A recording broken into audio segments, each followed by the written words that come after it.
So friends, apparently, Donald Trump thinks he gets to harass and threaten the witnesses against him with impunity.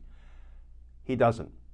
And he also seems to think he can insult his way out of having his criminal case tried in the District of Columbia. He can't. Let's talk about that, because justice matters.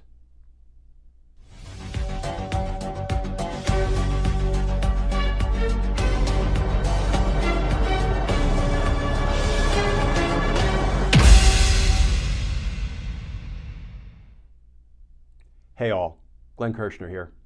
So friends, let's take on two new developments in Donald Trump's criminal case in Washington, D.C., because just days after Trump was put on pretrial release and ordered by the magistrate judge not to threaten or intimidate the witnesses, Donald Trump does precisely that. He lashes out at one of the most directly and sharply incriminating witnesses. One of the witnesses who will testify against him at trial, one of the witnesses who will be called as a prosecution witness. His own former Vice President Mike Pence. Here is the new reporting from CNN. Headline, Trump calls Mike Pence delusional in sharpest attack yet on his former vice president. And that article begins, former President Donald Trump on Saturday lashed out at Mike Pence, his former vice president and GOP presidential primary opponent, calling him delusional and not a very good person. Quote, wow, it finally happened. Little Mike Pence, a man who was about to be ousted as governor Indiana until I came along and made him VP, has gone to the dark side, Trump said in a Truth Social post. Quote, I never told a newly emboldened, not based on his 2% poll numbers, Pence to put me above the Constitution or that Mike was too honest, Trump added. He's delusional, and now he wants to show he's a tough guy. So apparently, Trump thinks he gets to trash with impunity one of the most sharply incriminating witnesses against him. Can I make a prediction, friends? Judge Tanya Chutkan is going to have a little something to say about Donald Trump's decision to intimidate, harass, threaten the witnesses against him.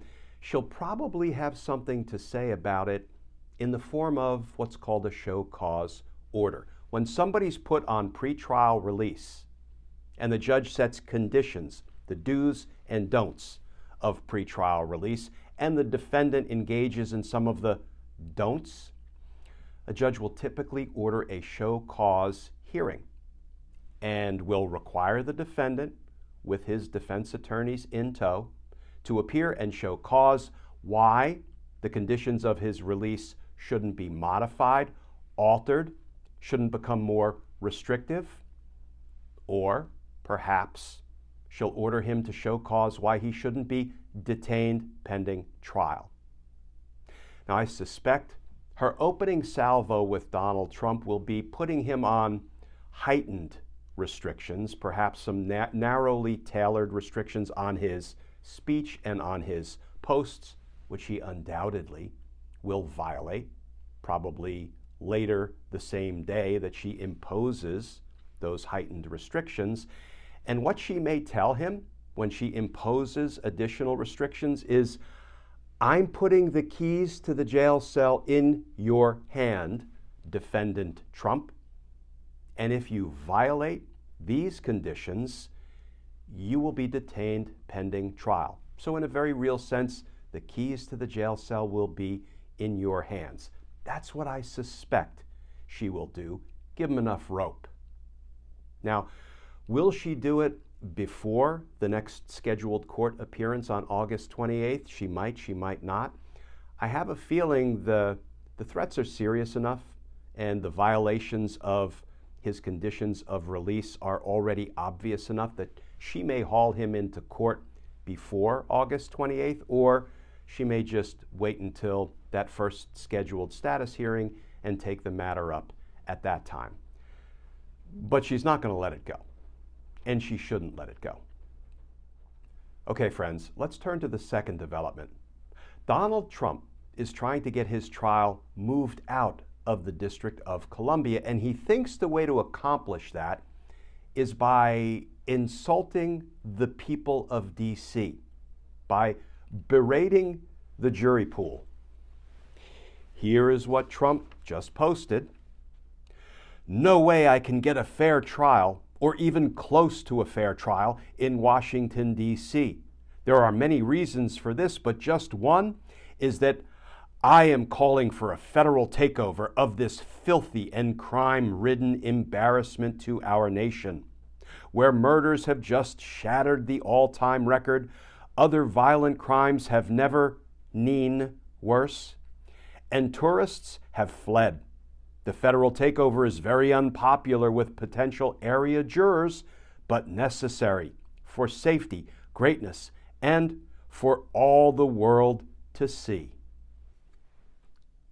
So friends, Donald Trump thinks that he can insult his way out of being tried in the District of Columbia. He figures that if he insults the citizens of the District of Columbia, then he can claim that he can't get a fair trial in the District of Columbia.